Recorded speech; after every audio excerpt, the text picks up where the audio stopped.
Hey guys, at dahil holiday ngayon and it's kinda boring, so punta tayo dito sa bukid para as usual gagawa tayo ng cinematic b-roll.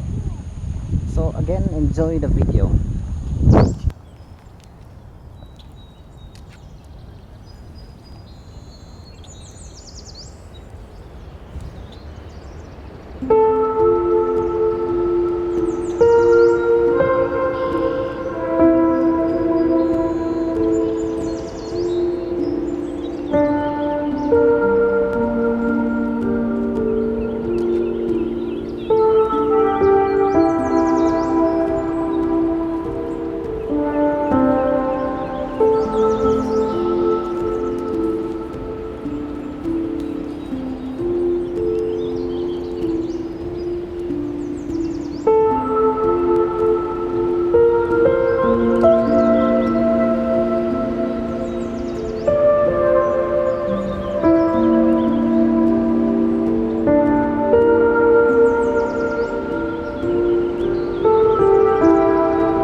So yun guys, it's nearly dark and we are going home, and as you can see my background, the sky, it's kinda, I don't know, it's beautiful. So yun guys, we're going home na kasi it's nearly dark, and ito yung mga kasama kong mga makong. So that's it, see you again next video. Kayak babu.